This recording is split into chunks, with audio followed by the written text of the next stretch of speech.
Liam Carmichael, Edward Haynes. welcome back to the podcast, my friend. Thank you. How you doing? I'm very well, thank you. Yeah, why are you very well?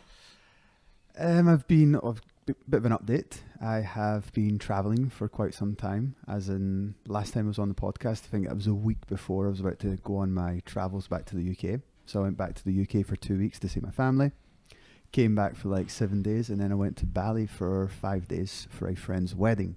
So I kind of feel like the whole month of August has just been this whole traveling thing. So it's been really good to get outside of Hong Kong, but it's also been really good to get back into Hong Kong. But context for you, you hadn't really been you hadn't seen your family in pre-pandemic, Yeah, so like 4 years. Yeah. And I think what was the longest holiday you'd had before this trip?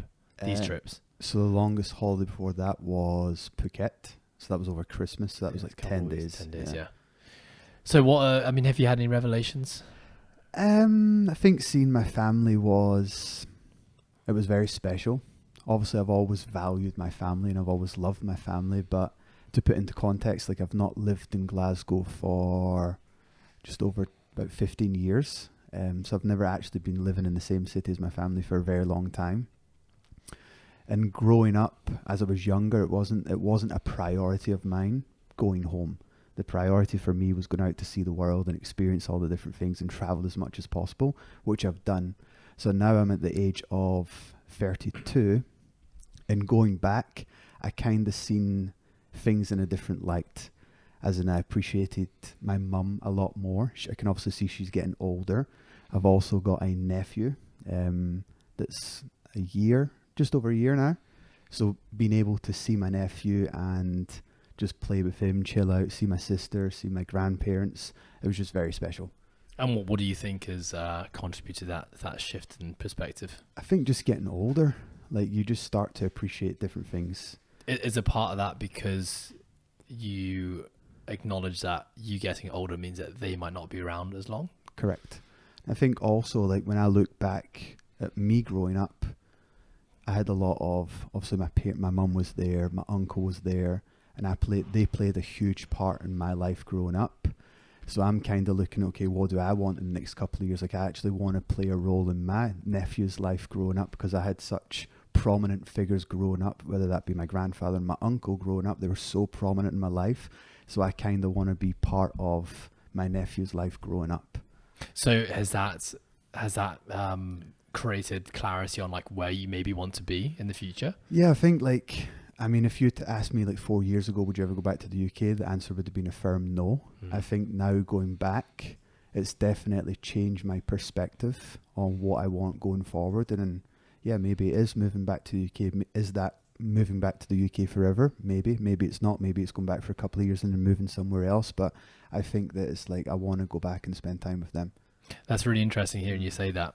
Because just pre-holiday, yeah, 100%. Just to cut you off, like when I kind of had that conversation with my mum was like, I never thought those words would ever come out your mouth. Yeah. Do you envision yourself being in Glasgow? Maybe it could probably a bit further down south, because maybe it's just a bit warmer. Maybe it's back in Glasgow. I'm not sure. I've not really thought that far ahead, but it's starting to think, okay, what's the next couple of years going to look like? Okay, so holiday, went away. Yep. Revelations about family, potentially like where you might end up in the future. What about any revelations coming back, back to Hong Kong, back to home, back in the gym, anything there? Yeah, I missed it. Like I think it's amazing when you're here, but sometimes when you're in the midst of it and you're doing your daily tasks and you're training, you kind of don't really appreciate things because you're doing it right. It's not until you actually step outside of whatever you're doing, you're like, fuck, what I've got back there is actually really fucking cool. Right? I can't wait to get back to that thing. And every time I leave, I'm like, oh, Hong Kong holds a very special place in my heart.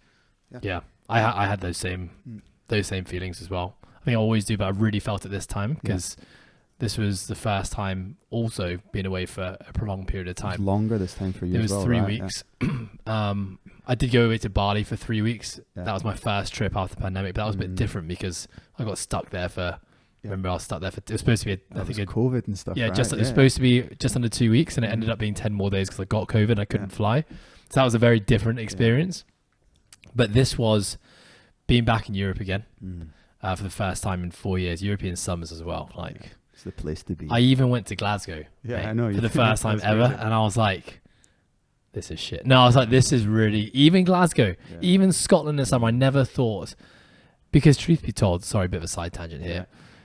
When I planned out my summer holiday, Scotland was the last part of it, and the main reason was because one of our friends is getting married, in near Glasgow in Loch Lomond, and going and leaving Hong Kong, I was actually kind of a bit gutted that my holiday was going to be finishing in Scotland. No offense, but it was like I was going to spend 2 weeks in beautiful sunny France, and then like the last week of my summer holiday was going to be in gloomy Scotland. Completely exceeded all expectations in so many ways. But yeah, for me, summer was amazing. At the end of my 3 weeks, I was ready. Probably the last 2 days, I genuinely felt like I'm really ready to come back now. Couldn't wait to like sink my teeth back into work. Couldn't wait to see the team, see my family, be back in routines, be back in my home. All the things that you don't think you value that much, But actually you do. Yeah, distance makes the heart grow fonder. I don't know, I always remember that sometimes. It served as a really nice reminder that it was like, these are the things I value, and holy shit, my life's so good. What have you been doing since you got back? Since I got back, it has been very busy, just like it always is, and that's why we're always growing and always developing, and that's why I love being here. I think big things that are coming up. We've got the new build cycle that's happening, that's kicking off September 11th, so that'll be this coming Monday. So when this podcast is out, it will probably already be out. So if you've missed on the day, jump out. What else we got going on? We've got a sale coming up for Build, because it's going to be our 1 year anniversary since the rebrand of Build. So that's really exciting. What else? We're working hard on the course. That's really exciting, because we've got a new member of the team. With confidence. Yeah, this shit's happening. It's happening. It's basically done. Yeah, we can say that with confidence. We've also been saying that for about 2 years. 2 years, 2 years almost. But we got another member on the team, which is really helping us drive the aspect of the course, which is exciting. What else? Yeah, I'd say that's the big things that are happening right now. Yeah, let's talk about Mr. Toison. Yes, because Chris is going to be on this podcast soon. Talking about everything he's doing. He's already been on, correct? He has been on the podcast as a guest. And it was funny because the podcast that he was on, we were talking about what's stopping you from leaving your job and pursuing the thing you really want to do, which was in the fitness industry. So cool. And I think like the next podcast is going to be him basically saying, I quit my job. Here's why I did it, and here's where I am. For me, I don't know how you feel about this. I don't think we've had a chance to catch up on this specifically, because it has been so mental since we both got back. But having him on the team and just having, an extra body who has, I think he is very different to the two of us in many ways. Like his skill sets and his passions are things. An eye for detail. He has an eye really for cool. detail. He's like a writer. He's a talker. He has a passion for education in like the delivery of education, because he was a trained teacher as well. And it's just so nice having someone like that working with us on this project, because we basically got to a point where we had put in what we saw as like the hard yards of creating the course, filming 24 hours of content, meticulously planning the whole thing out. And then it was like the last hurdle. It was like crossing the T's, dotting the I's, launching it, getting out there. We just seemed like it just took us forever. We were never making headway on it. And now having someone whose sole responsibility is to basically help us get that course launched and help us run that. I'm super excited. And what I love about the whole situation is, like you said, he's just got a whole different set of skills that we don't have, that he brings to the table. And that's what I really love about us and just the fitness industry in general, that people are coming from all these different industries, experiencing different jobs, and they're coming and they're bringing it into fitness. And for me, that's just going to elevate the whole fitness game, right, for everyone, which is really cool. 100%. Build is crushing it, by the way. We're very happy. Tell me about what's gone into that. We've done a whole podcast talking about Build and the rebranding of it. Sorry, before I let you run with this, but it was I know it felt like a really long time spent where you felt like you were putting in a lot of effort and not seeing the return that you felt was justified. I think we all felt it, and I've had that same experience with my responsibilities with the Live Perform Compete Elite program. So like, what do you think contributed to it? I think patience. I think it was the combination of hard work. I know that is something that we talk about here all the time, that you've got to actually do the work. But we were kind of getting to the point where it's like we feel we're doing all this work, but we're not, like you said, we're not getting a return on investment for the time and energy that we're putting into this thing. And I guess in hindsight and reflecting back now, all it takes is time, right? It's like you've got to like water a plant, and when you water the plant, you don't just see the thing sprout up and it's flourishing. It's like you've got to give it the love, you've got to give it the time and the patience, and that's exactly what we've had to do with build. But it's when you're in the midst of it and you're just waiting for the plant to flourish or build to flourish and it's not happening, sometimes you can get a little bit caught up and think, shit, why is this not happening? Because you know how good of a product it is or how good of a plant it's going to be, but it just wasn't happening. So I guess like looking back, it was just taking a bit of a step back and just being a bit more patient, and now it's now flourishing, to say. So yeah. I mean, we've been going through very similar journeys with our own responsibilities. Mine being the Live, Perform, Compete program and elite program, yours being Build, and both feeling like we were putting so much work in, but not seeing the sign-ups and subscribers that we felt were justified for the work that we were putting in. And I think we had many a conversation where we would kind of go back to drawing board and be like, what are we not doing?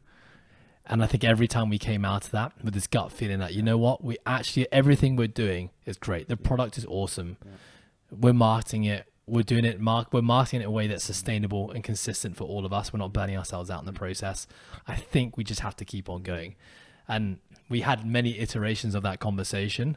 And then it was cool to kind of then see that kind of uptake for both of us, but especially Bill, because you guys started later than us, and seeing that just surge now, and then just momentum rolls, and that's so cool. And I think it's always that fine line between, okay, right, is the thing that you're doing, is it actually worth your time and energy and investment, right? And it's like our whole ethos or our mission here is what's impact, right?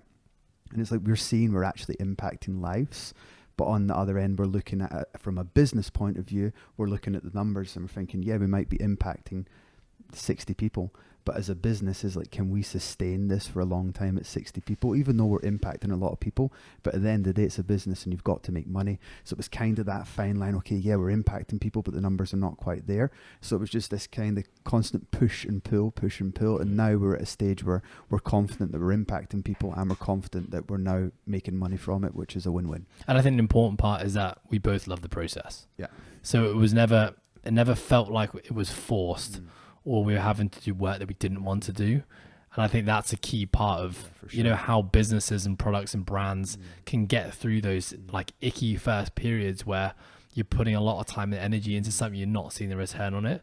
But if, again, this is kind of goes back to the name of this podcast, process versus outcome. If you're just so fixated on the outcome, which in this case is the number of subscribers you have, and that's all you care about, and you don't love the process of what you need to do in order to achieve that outcome, then it's just never going to work. And I think that's where we see so many people, burn out and stop and struggle to grit through the process, which is funny. Because we're about to talk about gritness and toughness, because we're going to talk about the concept of toughness today. Yes.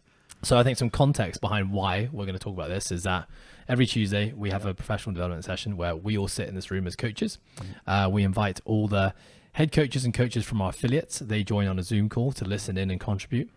And we pick a topic. It can be actually on the training floor, practicing like our coaching skills and crafts in groups or with personal training clients. It can be case studies. We can be talking about program design, nutrition. This time we kind of went a bit off-piste, I would say. And we said, let's just talk about a topic, toughness. And the reason this was brought forward was because you're reading a book right now called Do Hard Things. Do Hard Things. Yes. And so, your proposal was, why don't we talk about, there's a few concepts you've been exposed to. Let's have a group conversation around the idea of doing hard things. Yeah. We ended up having a really good conversation, I think, as a group for an hour. I loved it as well. So I thought, let's share that conversation and maybe it will evolve beyond what we did yesterday with the world. So context, why did you pick up this book? Why did you decide to read the book, Do Hard Things? So I mentioned last time I was on this podcast, I was reading a book called The Practice of Groundedness. So this was by an author called Brad Stulberg. Now, I absolutely loved the book. I would highly recommend it. It's a solid 10 out of 10. Now, he is that good. right? That's Now, awesome. he co-authored another book called Peak Performance. So I seen that in the book, they constantly mention this other author's name called Steve Magnus. And I'm like, right, okay, who's this Steve Magnus? They co-authored a book prior to that. And I realized that he had just brought out a book called Do Hard Things. And the caption underneath it was like the art of becoming resilient and how do we develop toughness, etc. So I was like, oh, that kind of, I would love to dive a bit more into that subject in that book. So I picked it up. I actually really struggled to get it. So when I was in Glasgow, I was like, oh, I'll go to like this big bookshop called Waterstones. Massive bookstore. They've got thousands and thousands of books, and I went in like 3 Waterstones, and I'm asking for this book, and I was like, no one's got this book. So I eventually ordered it for Amazon, got the book, and I'm now halfway through the book, and it's just really good. There's a lot of cool concepts, that we talk about here all the time at Process Programming. But what I love about reading different authors or listening to other coaches, that people are just of different languages or different language around the same subject. So this guy has got a lot of language around how to develop toughness. And Yes, I'll just carry on. So basically the whole concept of the book is that we have been kind of we've cultivated in our head this image of toughness, where it is the whole stay hard mentality. It is the go hard, go home. It is you've got to really grit and persevere. And there's a time and place for that, don't get me wrong. But the concept of this book is that maybe only work for the 1% of people out there. Now, as a coach, you've really got to develop, you've got to have different tools in your toolbox to be able to coach or speak or connect with different people that you coach, right? There's 1,000 different personalities out there. Maybe the go hard, go home is going to work for someone, but it might not work for someone else. So the concept is that there's different ways to develop toughness. So far, what I can take from it is that it always boils down to becoming really self-aware, right? So how I laid out the professional development yesterday was, it's a framework that we use all the time here at the Process Programming when we're talking about topics or subjects. We use what is it, why, and then the how. So in this case, it's like, what is toughness? What does it mean to you? And how we ran this in a group was I just proposed the question. I was like, hey, when I say the word toughness, what comes to your mind? So between the coaches, we even had our ops team were getting involved as well, which is quite cool. And we're just naming out shouting out some words that relate to toughness. Once we went through what is toughness and we kind of defined that, then we moved into why. Why is it that we need to develop toughness? Once we got all the words out there, then we moved on to how do we actually develop toughness. So it was just a really good conversation that I would imagine we're going to dive a bit deeper into now. Has the book changed your perspective on this concept of toughness? I wouldn't say changed my perspective. It's something I've been thinking about a lot recently, because I think that especially in this day and age, and especially on social media, there is this whole thing of, it's the whole David Goggins thing, right? It's the whole stay hard, right? Go hard.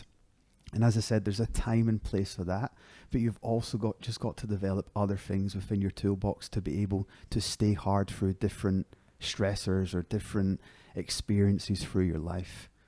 Would you say, before reading this book, Yeah. would you say that you're someone who, did you side more with the you should do hard things camp, or were you probably on the other end? And where do you fall within the toughness scale in your own eyes? Yeah, a great question. I think that you have to do hard things. That is the whole concept of the book. It's not as if we're saying, hey, don't shy away from doing hard things. The concept of the book is that we want you to be doing hard things, because when you do hard things, there's a challenge, and what lies at the other side of the challenge? Growth, right? And that's what we're always striving for, in my opinion, as a human species, that we should be constantly growing, whether that be emotionally, mentally, or physically. It's this constant journey of growing. Now, in order to grow, we've got to do the hard things. Now, how do we approach the hard things? It's like, do we just stay with the go hard? But what happens when the go hard doesn't work anymore? You just stop, right? Because I'm sure you've been in that situation where in the back of your head, you've got the devil and the angel, right, on your shoulder. The devil saying, stop, stop, stop. Or so the devil saying, go, go, go. And the angel saying, stop, stop, stop, right? And it's like, who do you listen to? And the concept of the book is actually being aware of those feelings and emotions and listening to them. So that's the concept of being self-aware. So, right? so let's talk about that devil and the angel concept. Because when you lean into hard things, you definitely have both, right? You often have the person telling you that this is too hard, you shouldn't be doing it. Why are you doing this really uncomfortable thing? And then you've got this like the motivational positive aspect being like, no, you should do this. Think about what might happen at the end of it. Like, how much are you going to grow from it? But, you know, with those two things being so, having so much polarity, being so opposing, what are the theories in this book that talk about how do you listen to it?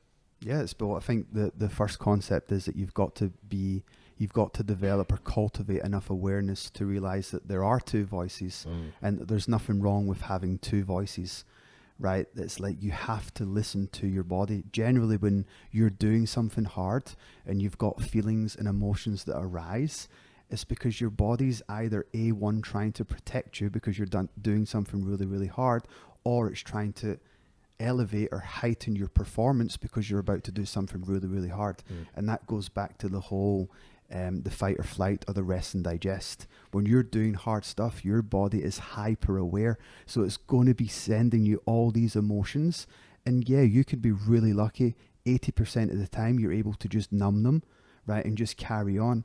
But it's the other 20% of the time when those feelings and emotions are really persisting, what do? Right? And then you have to dive into it. It's like we talked about yesterday, you have to have the strong why behind what you're doing. Because if you don't develop a strong why to understand why you're doing hard things, once it gets really, really hard, you're going to stop. Yep. Right? But if you've cultivated that really strong why and you understand why you're doing this hard shit, it's easier to continue. I like it. I think the whole concept of awareness, a big part of awareness building for me is not only acknowledging that you have a thought or a feeling towards something, and let's say it's a negative thought, because often when we're doing hard things, there was a lot of negatives trying to stop us from doing it. But taking it to the second level of that is acknowledging or figuring out why that is even a hard thing in the first place. Why is it really hard for someone to be vulnerable, but why is it really easy for someone else to be vulnerable? Why is it really hard for someone to do hard physical training, but really easy for someone else to do it? And I think a big part of building awareness is putting in the time and the energy to trying to connect the dots on why something is the way it is, or, you know, why you are the way that you are. So I think that an example that I used, you know, growing up, and I think this is why I don't have children, but hopefully one day I will, the whole concept of parenting must be so hard. Because, you know, the way that we were raised by our parents were, a lot of the times it was, you have to do this thing, and like, we don't quit and we don't say no. And I've talked about this many times in podcasts. So many amazing things come from that. This ability to like persevere and do anything and feel almost invincible in a way. There came a point, and I actually think that rugby actually is a great example for me in this conversation, whereby as a kid, the two main sports I played were football and rugby. I actually preferred football, but in the pond of players that I was in Hong Kong, I had more potential in rugby, and everyone outside of me was pushing me to rugby, but deeply within, I wanted to do football. And so I kept on just saying yes to rugby because it was really what everyone else told me I should do. And it wasn't until early 20s where I started to think on my own, started to make my own decisions and dig into why I would make decisions a certain way, that I started to realize that I don't think I actually like this. Like, I genuinely think this has been a part of my life for so long, and never has there been this intrinsic desire to actually want to do this. And then, you know, like you said, it's easy to be tough and persevere through hard things when the things that you're doing have meaning to you, or there is a drive to want to do it which is what you're saying is your why. But when you don't have that, it becomes a lot harder. Now, as a kid, my drive actually came from not wanting to disappoint my parents and to disappoint others. Yeah. So it was an extrinsic driver. It was something that wasn't within me. It was basically to please or not let down other people. And so there was still a why there. It wasn't that there wasn't a why. It was just that why wasn't strong enough to match the toughness that I needed to put in to achieve the goals that I set out to. And there's a disconnect, right? It was like, if the pressure for me to play rugby was just to turn up once every Saturday, I don't have to train and I can just show up and have a run around, I probably could have done that forever. But it was when you have to train 5 days a week, when it becomes professional, when it means that you need to dedicate your life to this thing, then it was like, oh, I don't know if that is actually what I want to do. Well, that's when you see often when that pressure or that really hard stuff is happening, it becomes real. Because like you said, if you were just going to play with your kids, play with your friends and just run around the park, there's not really that much pressure. There's not really that much stress. But it's when you go to the next level, right? Like you said, when you're starting to go into a professional sport, you've got other people counting on you. You're having, like, maybe you're people pleasing. That's when that pressure or that stress really starts to compound. And if you've not developed that internal why, you were going off something external, that can work at the start, but it's not very sustainable. Yes. And I think that's, I listen to a lot of podcasts, I read a lot of books of high performing individuals, especially in sport, because it's an area I'm really interested in.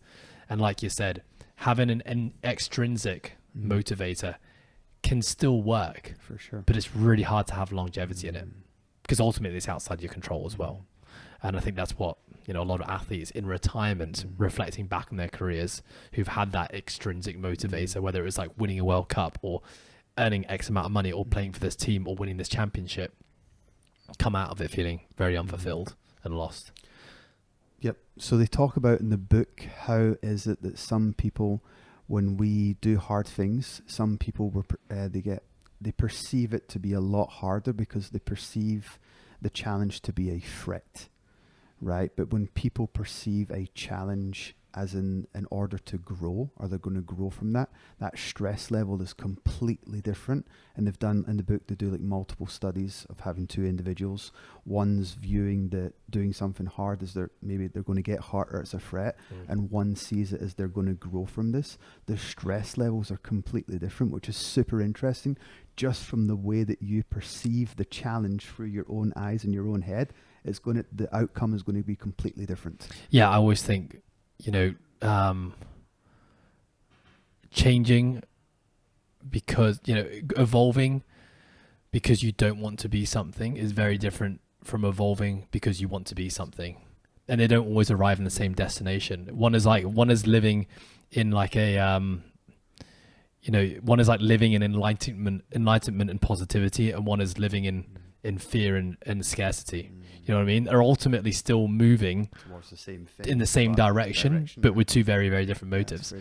So a question that I want to pose to you and have a conversation about is, I think there is this notion that people who exude toughness in a certain discipline, and I think that's actually a conversation to have real quick, is that often people who appear very tough, I think it's really important to acknowledge that they're not tough in all aspects of life is one thing.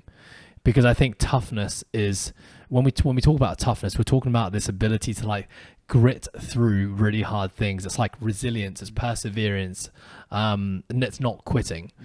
And I think a lot of people, if we come back to what we talked about at the start of this conversation, which was like matching up your why or your purpose or your priorities with the things that you choose to do that are hard, that's where that's kind of the winning formula, right? But also knowing that we can only have finite priorities in our lives. Most of us have 1, 2, 3, maybe max things that we really, really care about. And we pour more energy into those things than anything else. So I think that is, I think social media and media in general depicts this picture that individuals who do tough things are tough individuals in all aspects of life. And I think that's often not correct. Yes. I think the toughest people, like a David Goggins, probably has other areas of life where he's extremely untough and he struggles to do probably things that other people would find really, really simple. Thoughts on that? Yeah, I think, well, generally when people think toughness, people think of, or speaking of myself, you generally go towards something physical, right? But you've got to remember, okay, yeah, we're trying to develop someone's physical aspect of being tough, but you've also got to develop the mental and emotional side of being tough. So it's not just you going out and doing really hard things physically. This is also talking about you going out and having a really hard conversation with your loved one, with your partner, or you're trying to lean into discomfort. It's not always just the physical aspect, where I think people get that kind of blurred, where they think toughness, they automatically think, oh, they have to go and run a 5K. No, we're talking about this can be just going to have maybe a really difficult conversation with your boss, for example. Which the funny thing is, when we talk about physical toughness, we know that physical toughness is really defined by mental toughness. Yeah, true. Because we know the body. We know the mind gives up way before the body. And so if you want to cultivate a high level of physical toughness, actually it starts with the mental side. But sorry to carry on. No, and I do think that, I'm just going off what you just said there, I do think that there is a lot of good things that come from developing physical toughness. I mean, that's why we essentially come to the gym. I know that we come to the gym maybe to have bigger biceps, and I get that whole aspect of it, but essentially we're trying to develop stronger people. Then we say stronger people, yes, physically, but also mentally. We're stressing that individual in a controlled environment so that that individual is doing something hard. They achieve that something that's hard, that builds confidence. So then they go out to the real world outside of the gym and they've got a hard conversation to have, or they've got to maybe do something physical. They're more resilient. They've got a bigger buffer compared to the gym pop that's going to sit on the couch all day and not experience what it feels like to do something hard. Yeah, it's just another thing that's contributing to changing their perception around hard things. Yes, agreed. Right? Because for so many people stepping into gym and joining a CrossFit gym, joining in a class, just, creating the habit of trying to lose weight or build muscle like that is a very, very hard, daunting thing. And it's that slow accumulation of wins that we do in our lives every time we do choose something hard, that contributes to this, building a confidence. But I will also say that tough people in our, whatever we deem to be toughness, because I think we all have our own definition of that. It doesn't mean that they don't have those same feelings. Right? It doesn't mean that they're not experiencing anxiety, fear, self-doubt, resistance, a desire to not do the hard thing. I certainly think there are many times, courage over comfort is, I'm looking at it on our wall right now because it's one of our values, which basically means always choose challenge, because with challenge comes growth. But there are many times on a daily basis, weekly basis, monthly basis, where I'm presented with something challenging and I press myself to then make a decision in the moment, which is, okay, I'm feeling resistance. I've got two options. Do I lean into it or do I lean away from it? Leaning away from it would be, okay, like, I'm just not up for taking this thing on. Leaning into it would be like, right, let's go for it. And I'll be lying if I said that I always said I'd lean in. Of course, there's a general principle that I tried to follow, which is like, I want to spend more time leaning into hard things than running away from them, but I still run away from them sometimes. And there's nothing wrong with that. Nothing wrong with it. It's just most of the things that I lean away from, the reason I lean away from them is because they don't align with the things that I want to be doing at that moment in time or in that season of life. Like, there was a time where I would lean into doing really, really, really hard workouts and putting my body into really, really uncomfortable places because the goal was to be the best athlete, to be able to compete in the highest level of competition. Now, that's not my goal anymore. So now I'm not willing, and I have zero desire to put myself in the places that I would 10 years ago. And that's okay. And I think that is the whole concept of developing your values and becoming, or walking the walk, not just talking the talk. Because it's very easy to go out there and say, hey, I'm honest. Hey, one of my values is to choose courage over comfort. Hey, I'm super hardworking. It's easy to say those things. But essentially what we're trying to do is, you're not going to get it right all the time, but life will continue to present these challenges towards you and test you. Hey, you're saying you're honest. Hey, I'm going to throw something right in front of you, and you've got to make a decision.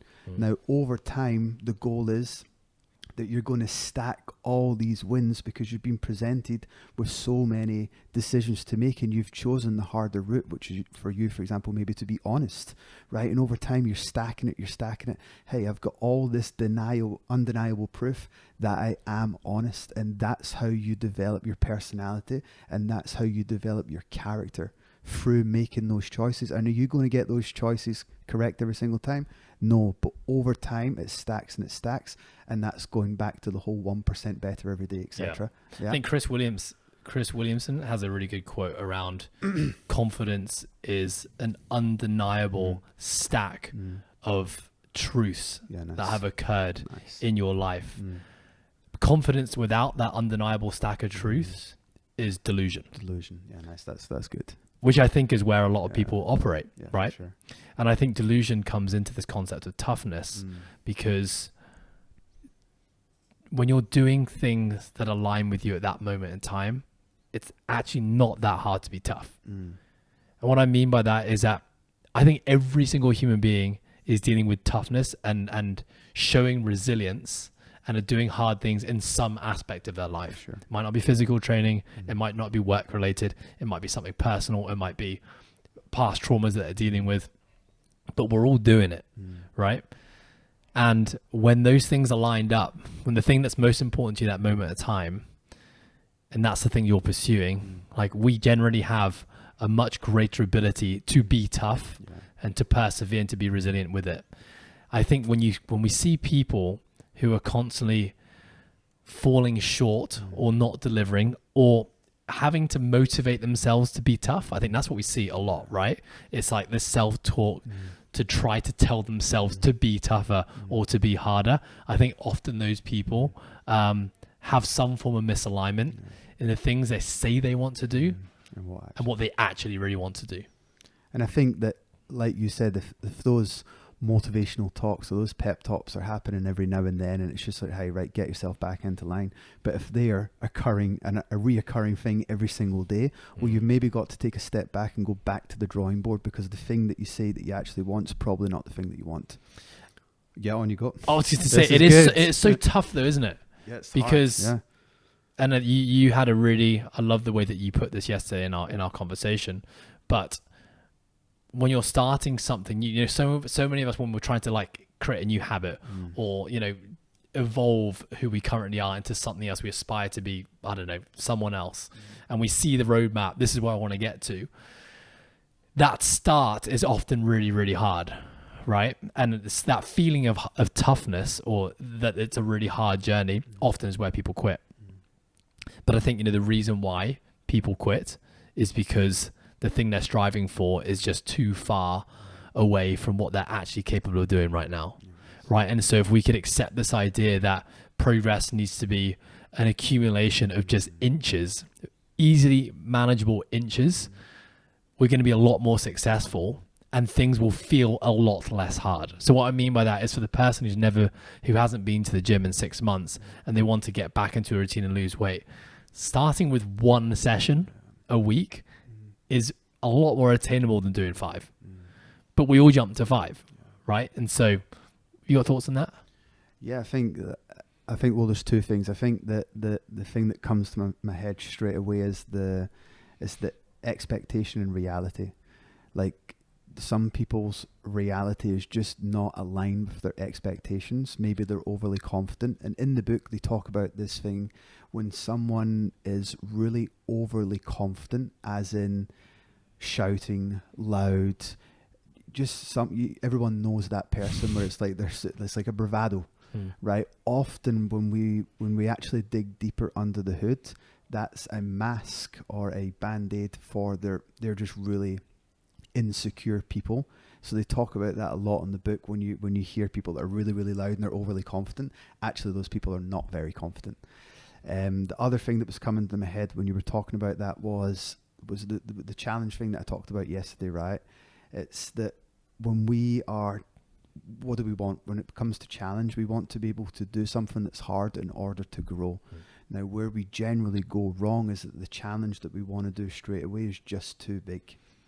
And that's what I always present to every single client that I work with. I do the whole thing with my hands. Now, obviously, you can't see this because this will be going on YouTube, but essentially the client is here, right? And we want to challenge them just in front of that client's capabilities. Why? Because we know it's going to be hard, but it's kind of within their capabilities, and they're going to see some sort of growth, right? There's going to be learning. Where we tend to fall short and where we tend to go wrong is that the client is here and the challenge is way out here. Now, what happens when the challenge is too big? There's not really much learning, right? It's just suffering. Now, we know when we suffer, what happens?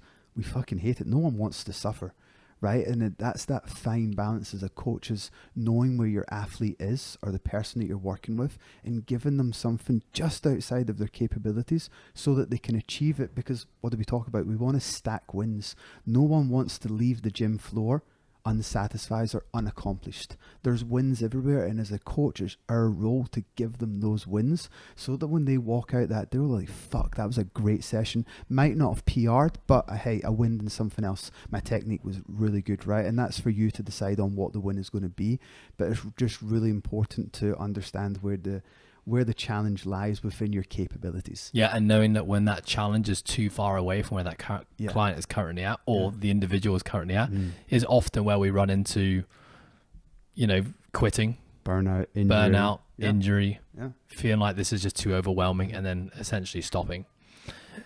Can I ask you, can you think of something recently that has been hard and you've actually decided to lean away from it rather than lean in?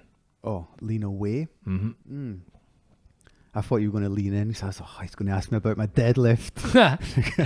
I mean, we can start with lean in. Yeah. So tell me about your deadlift, mate. What did you do? Yeah, so I lifetime PR, yes, 200 kg for free, hook grip, no belt. Really happy with that. So I was going for 3 reps. And I hit the first rep was okay. Second rep was like, this is getting really hard. And I'm going to pause you there. Yeah, because I was watching this and I'm thinking, I mean, I know Liam. Yeah. And Liam, you push hard. Yeah. You're very resilient in some aspects of your life. But I would say on the training floor, I'd probably say you don't really lean into hard things, right? You kind of lean into moderately hard things. And I saw that deadlift go up, and having seen a million deadlifts go up, straight away I was like, if he wanted this, he could 100% have it. He's definitely got a third rep. But the experienced me said, I know Liam, he's probably not going to go for this. He's going to pull this 3 inches off the floor, drop it. He's going to shake his head, walk away, but nah, that was enough. Sorry, continue your story. So that was a context that was beautifully laid out. Thank you. Accurate? So, very accurate. Very accurate description. I'm the same, by the way. Yeah. I'm a moderately hard guy. So rep 2, very hard.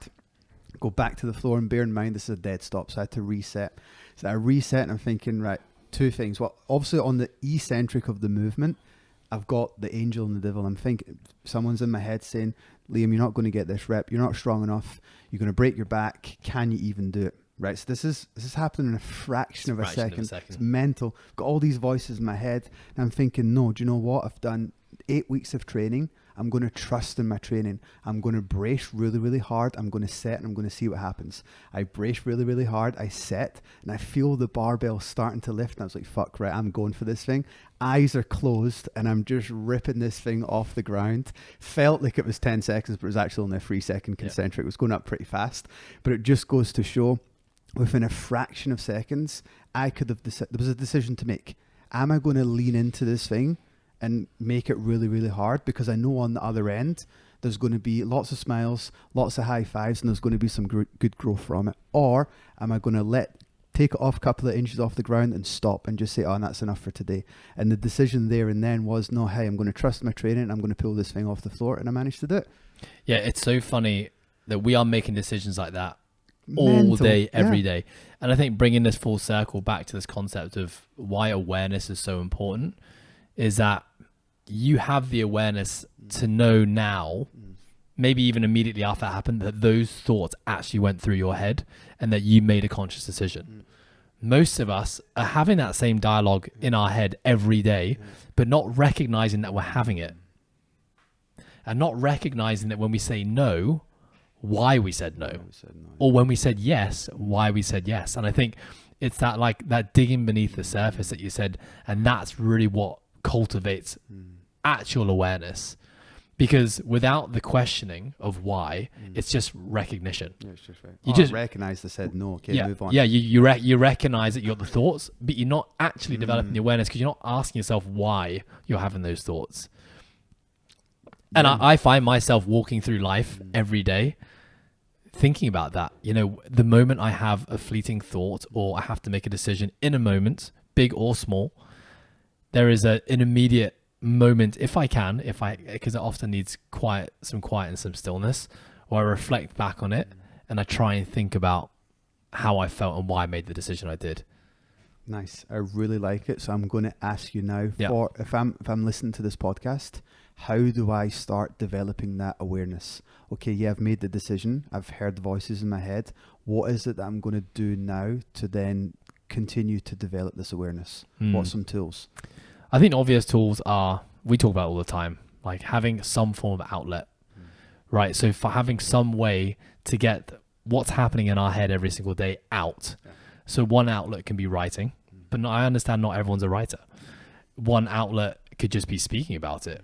You know, finding someone that you feel safe with and comfortable with, and just sharing without judgment the things that you've been thinking and having a conversation about it. Every time I sit on this podcast and we have conversations with you or with any guest I have, it is almost a form of therapy, and it's organizing and understanding my thoughts.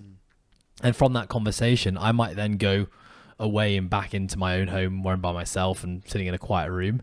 And then I've got an opportunity to then think about those thoughts even more, to then reflect on that conversation. So I think a really important part of all of this is like, you need to give yourself stillness. If you're someone, and I think my essence is still this person. And this is probably how I lived, 29 years, 30 years in my life, is when you're always on the run and you're always moving and you're always chasing that dopamine hit, and you're always keeping yourself busy, or you struggle to be still and do nothing, then you're never giving yourself the time and the space to actually connect the dots and to think, to ask the questions. Yeah, I mean, I think if you are someone, and this was definitely me in the past, if you struggle to sit alone for more than 5 minutes with no distractions, i.e. phone, TV, other people in the room, then there's probably some more investigation to happen that you can't actually sit on your own. Yeah.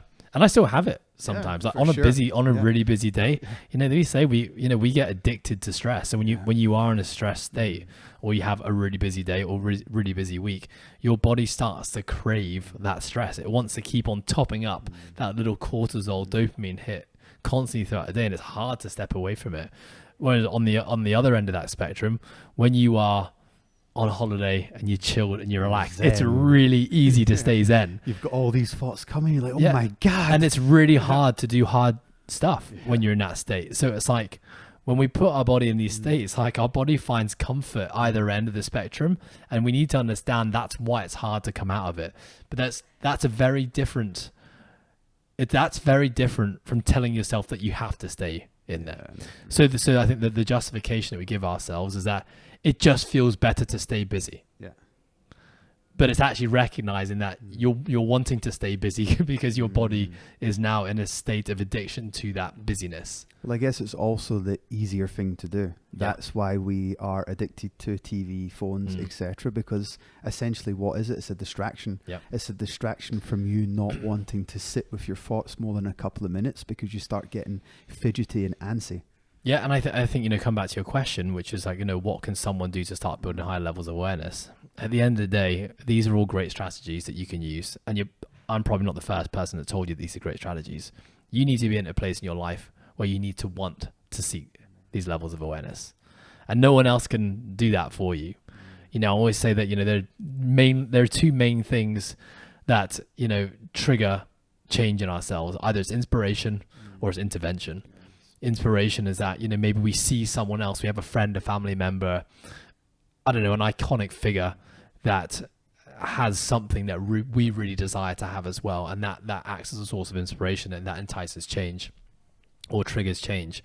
or an intervention, like life just happens, like you break up with your girlfriend, you lose your job, you get thrust on a podcast, and someone asks, whatever it is, right? Like, you know, life just gets in the way, and you need to then evolve and change.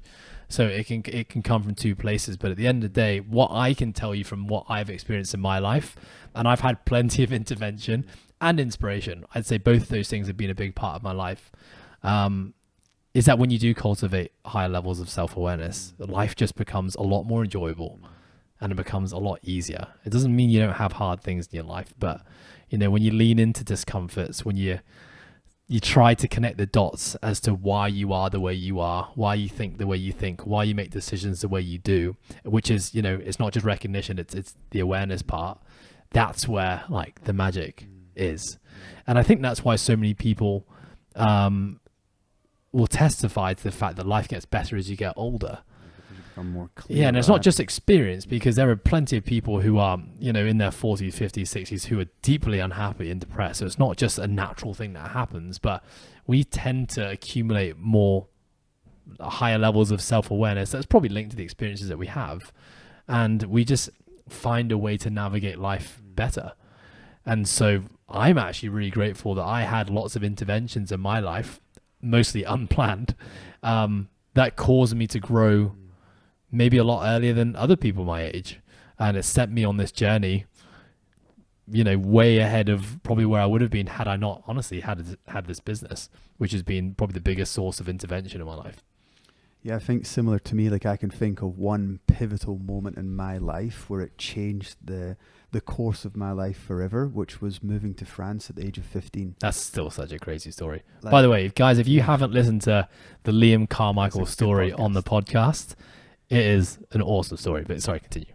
Yes, I think like going back to you're talking about interventions or versus inspiration, I think that was the most pivotal moment of my life, 100%.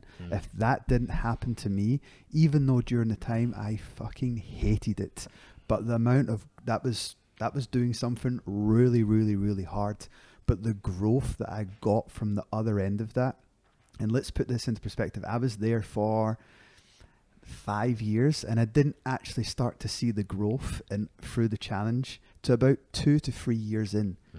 Now, right, and people just see the snapshot of someone's life, and they see the person on the stage at the fitness event. They see them crushing life at their job. They see them achieving all these things, but they're only seeing that millisecond snapshot. They forget about the years of perseverance, hard work, and grit they've had to went through to make it there. So for me, it was going through 2.5 years where I hated life. Like I reflect back on it now, and I was not a happy person. I was not a happy teenager at that time. But again, the growth that I've got from the other end of that is magical. It's crazy. So I think context of the story, you were basically thrown into France as a Scottish lad who didn't speak French, thrown into a little school in a village. No one spoke English, and basically like figure this out. In bringing this back to coach and client, the coach and client analogy. You're the client, and that goal that's been set in front of you is miles ahead of you, right? But then the difference is that you have no option, really. Well, actually, that's not true. Of course, you had an option. You still had a choice where you could have just been like, nah, even as a teenager, I'm going to run away from this. I'm not going to do it. I'm not going to put in the work. You still made the choice to then persevere, learn the language, integrate yourself, and then, you know, you came out the other end. And that, you know, that is an example of much more than an inch, but you know, those inches that you accumulated by every time you did something hard and you came out the other side of it, it built confidence to know that the next hard thing you could do, you're probably going to be able to do it, and something great's going to come on the other side of it. Yeah, I honestly say, like now, like when I any challenge that comes like put my way, as in I've moved since that intervention, I've now lived in 4 different countries. I speak French, Italian, and a bit of Spanish. Like I have and Scottish. I have overcome so many challenges, and it's just because of that one really, really hard challenge that every other challenge after that has been like, well, if I can do that thing in France, I can do anything. It's funny when I think about when I'm faced with a challenge, I have not just one challenge that I revert back to, but I have a number of different challenges that fall within a similar bracket to what I'm about to do that is my undeniable stack of experiences that build confidence in the moment. So like I have like the CrossFit in the gym stack of experiences when I've done hard things. Like it's a weight that's really heavy, it's a movement that's hard, it's a workout that's hard, it's an environment where I feel vulnerable and a little bit exposed. I have a stack of experiences where I've also felt that, chosen to lean into it and come out the other side of it. Then I have, you know, my stack of experiences in social settings. I have a stack of experiences, you know, in the workplace dealing with my staff. I have a stack of it, you know, and I think that's what we all have. We have these like, and when you come into something new, you know, a brand new area of life, a new job, and sometimes it's really hard because you don't have that stack of experiences. You're doing something brand new for the first time. Maybe you're doing sport for the very first time, or you're joining a gym for the very first time, and you've never done sport, you've never been to a gym before. You don't really have a comparable stack that really relate. Yeah, there's no, exactly. There is that, maybe that time when you're a 15-year-old and, you know, yeah, you got thrown into France, had to speak it, but it was a very different stressor that, you know, you can't relate. So that's kind of how I think about it. I love that. Do you think that's why people are attracted to people that have done the things that they want to do as an experience? As in someone that wants to become really good at CrossFit, they're going to go out and they're going to seek out a mentor or a coach that has had that experience, because they're looking for that undeniable stack of truth that person has done what they want to do. Yeah, for sure. I think that's, you know, that's what John Berardi talks about with believability. It's like a big part of believability, which is convincing someone that you are the person that you're saying you are, is actually having the fact that you've done the thing. But I also do think in the coaching, bring it back to coaching client, having experience in what your client is going through allows you to have more empathy with the person. And right? That overall is going to build more trust. And that's going to build more trust, and as well as knowledge and skills, right? You've acquired the knowledge and skills because you've walked the walk that they're about to walk, which is why I always say, like, you don't have to be an amazing athlete to be a great coach. That was going to be my next question. Yeah, you don't have to be. But I do think it's important that as a coach, you know, you are putting yourself to the experiences that your clients are going through. Yeah, they say that you shouldn't be giving your client something that you wouldn't have do or you wouldn't have done. Because like you said, like you say you're programming something. I know we keep talking about CrossFit.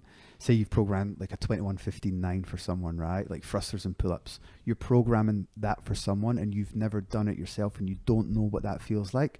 It's very hard to relate to someone, because you know what it's like when you're in that set of 15, how hard that actually gets. And if you've never put yourself in that situation, how can you empathize with that client when they're like, oh, coach, like rep number 14 is like, I wanted to die and I wanted to stop. If you've never done that, you'd think it's only 15 reps. Why is he wanting to stop, right? Similarly, your client knowing that you've never done that as a coach, it's hard. Like, it's hard to believe that person, right? You can see that this person doesn't have an undeniable stack of evidence that I'm finding it hard to believe them. I mean, genuinely, mate, this is why I still compete.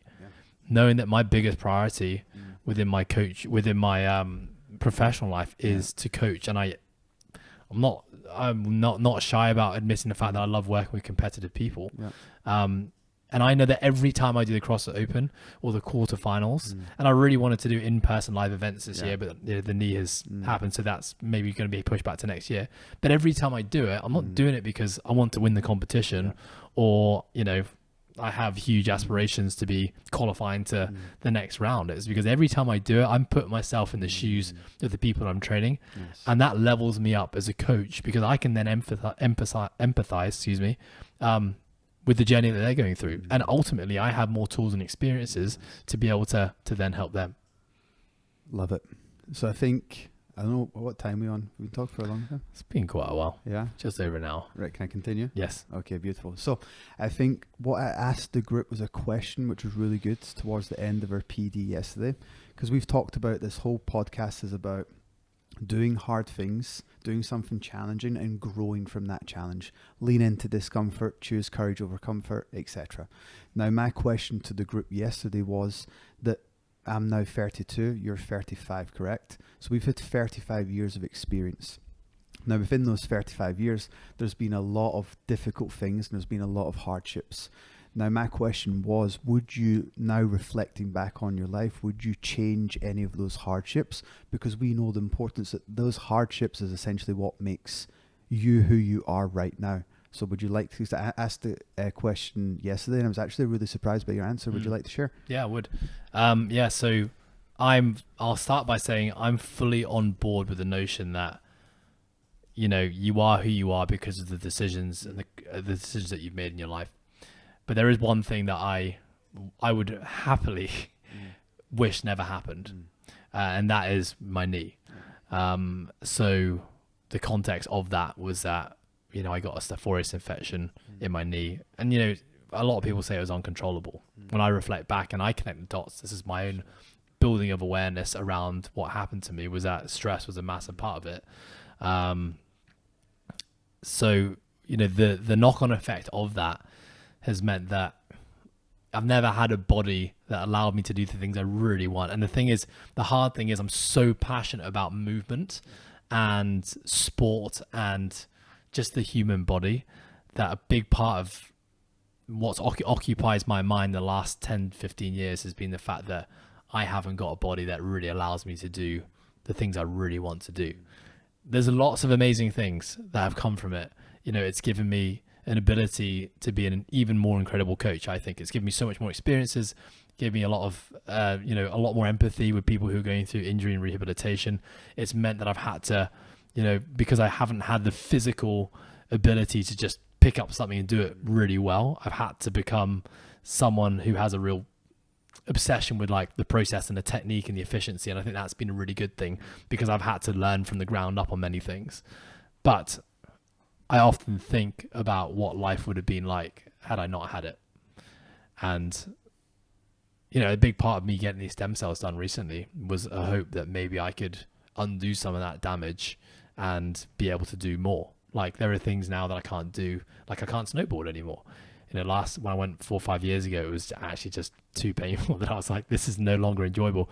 Side tangent. Is that why you're giving up the snowboard? That's why I'm giving away my snowboard. Okay. Yeah.